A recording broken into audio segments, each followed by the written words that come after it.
Dr. Ijaz Ali. Today I am going to explain deep breathing exercises.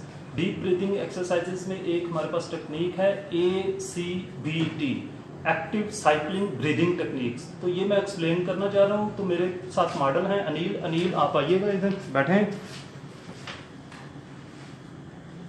अच्छा अनिल, मैं आपको पहले प्रोसीजर इसका जो है वो गाइड कर देता हूँ। आपने लंबा सांस लेना है, अपनी नाक से और उसको बाहर निकालना है आपने मुंह से, ठीक है, जैसे मोमबत्ती को फूंक मारते हैं।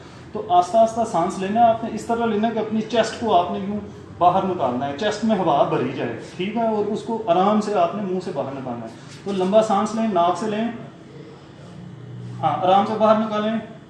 Yes, very good. 1 जी, एक बार और बाहर निकालें। वेरी गुड, 2 हो गए जी। 3rd टाइम नाक से लेना है और मुंह से बाहर की तरफ निकालना है। शाबाश। एक बार और ले लीजिए, नाक से लें सांस, चेस्ट को फुलाएं और मुंह से आराम से बाहर निकालें। बस ठीक है।